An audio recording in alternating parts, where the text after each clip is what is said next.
بسم الله الرحمن الرحیم. ګرانو کتونکو السلام علیکم ورحمت الله وبرکاتو. یو ځل بیا ستاسو په خدمت کې د خپل یوټیوب چینل زمر ټي وي نه حاضر یم. دوستانو څنګه چې تاسو ته معلومات دي، زه د خپل چینل په ذریعه باندې تاسو ته وختن په وختن مختلف وظایف او عملیات ښیم. په دې خپل چینل کې ما تاسو ته زما څومره چې وس کېږي داسې عملیات تاسو ته ښیم چې د دنیا او د آخرت پای کې ګټه وي. د محبت عملیات ما تاسو ته وښودل، او په دې کې د اولاد د کاروبار لکه 350 خواوشا د 300 نه بره به زما ویډیوګانې. بعضې خلک ماله راشي او هغوی د خپل چې کوم څوک چې ورباندې ظلم کوي په خپل معاشره کې، یا د خپل کلي ګاونډ یا رشته دار، د هغوی د ظلم د وجې نه ماته اکثر یا ټلیفون وکړي یا ماته شکایت وکړي چې داسې موږ باندې خپل یو ظالم سړی دی او په موږ باندې ظلم کوي. نو هغې دپاره غریبانان اکثر زما نه وظایف غواړي. نو زه دا خپل چې کوم عمل دی د دې د شروع کېدو نه مخکې تاسو ته یو خبره وکړم چې زه تاسو دا کوم عمل درته ښیم دا ډېر زورور عمل دی، او دا داسې عمل دی چې د دې سره سړی تباه و برباد کېږي، د مال، د اولاد، د کاروبار نه، د وجود نه خلاصېږي. نو مقصد مې د خبرې دا دی چې تاسو که د عمل کم کسان اورئ او کول یې غواړئ، نو داسې نه چې د دې بې اتفاقۍ دپاره یا تباهۍ د بربادۍ دپاره ستاسو معمولي چا سره توتو میوې وشي، یا چېرته رور یې د رور دپاره وکړي، یا یې روندار چې کومه ده انګور د خپل خر د کور د بربادۍ دپاره وکړي.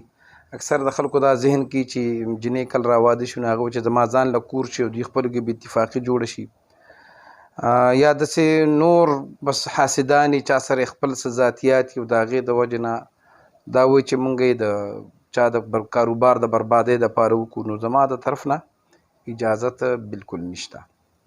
زما اجازت صرف په هغه صورت کې دی چې یو سړی د چا د ظلم نه ډیر زیات تنګ راشي، او دا دومره تنګ راشي چې هغه غریب د هغه سره نور لاره پاتې نشي. ظالم چې دی اکثر زوروري په پیسه باندې، په مال باندې، په دولت باندې، که نه په طاقت، په کسانو، په حکومت باندې. مظلوم غریب چې کوم دی نو هغه سره بغیر د خیرو بغیر د جړا نه بل څه کار نه وي. نو داسې ډېر کسان ما ته په وټسپ باندې رابطې کوي. نو زه تاسو ته د عمل ښیم، خو دا صرف په هغه صورت کې چې تاسو یو ځای کې دومره تنګ راشئ چې تاسو وایئ چې بس موږ دا کلی پرېږدو، یا د زندګۍ نه دې سړي زموږ زړه تور کړو، زموږ شرم پسې راواغسته. په هغه صورت کې هغوی ته ما اجازت دی، خو سره د دې به په هغې باندې خپل هغه اصلاح چې کوم دی کوشش به کوئ، د چا په خوله په څه طریقه به ورته وکئ چې ګوره خیرې به درته وکړو، تباه به شئ، برباد به شئ.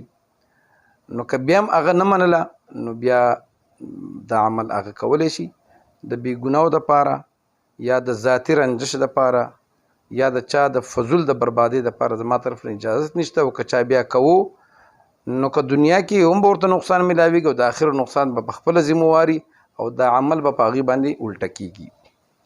نو راځو خپل عمل طرف ته. که په دغه شان صورت کې څوک مبتلا وي او هغه سره څوک زیاتی کوي او د هغه د ظلمونو نه دا ډېر تنګ راغلی وي، نو دا عمل چې کوم دی دا د 2 ورځو عمل دی.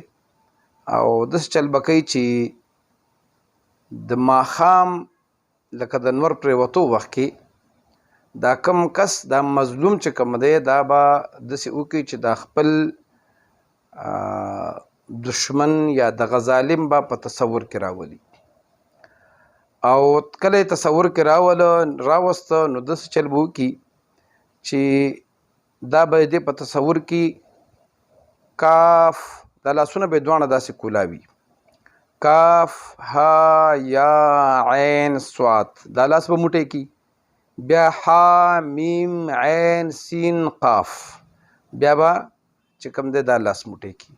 چې کله یې دا دواړه لاسونه موټی کړه د هغې نه پس به سوره فیل چې کوم دی موږ چې ورته الم تر کیف وایو، سورة الفیل به شروع کی الم تر کیف فعل ربک باصحاب الفیل الم یجعل کیدهم فی تضلیل وارسل علیهم طیرا ابابیل. چې کله ترمیهم ته راورسیږي نو بیا به دا ترمیهم په دې طریقه وایي ترمیهم ترمیهم ترمیهم ترمیهم ترمیهم ترمیهم ترمیهم ترمیهم ترمیهم ترمیهم ترمیهم. لاسونه بیرته هغه شان څنګه چې لاسونه بند کړو هسې به یې کولاو کي. ترمیهم بحجارة من سجیل فجعلهم كعصف مأکول. دا صورت به پوره کی او خپل دشمن چې کوم د په تصور کې به د هغه د کور په طرف باندې به ورچوف کی. نو دغه ظالم سړی چې کوم دی چې دا سړی د ظلمونو ډېر تنګ راغلی نو دا به ان شاء الله العزیز الله رب العزت د سر په خپل پوه شي، دا بیا په خپل زور به الله ووایي او دا چې کوم دی دا مظلوم به د ظلم نه بچ شي او دا سړی به دومره برباد شي چې دا به د بل چا باندې د ظلم قابل پاتې نشي. خو یو ځل غاړه آزادول دا د مسلمان کار دی چې په هغې باندې غاړه آزاده کوي. د ناجیزه کار دپاره د فضول د چا د بربادول دپاره به هسې ځان مه ستړی کوي، کار به نه کېږي، الټه به تاسو ته نقصان میلاویږي. نو انشاءالله العزیز که داسې څوک وي او هغه په دنیا کې داسې د بعضې انسانانو نه تنګ راغلی وي نو هغوی دپاره د دشمن د بربادۍ دپاره دا عمل کولی شي. انشاءالله العزیز د بلې ویډیو سره به بیا ستاسو په خدمت کې حاضرېږم. د هغې پورې مال اجازت راکوي. د الله په امان.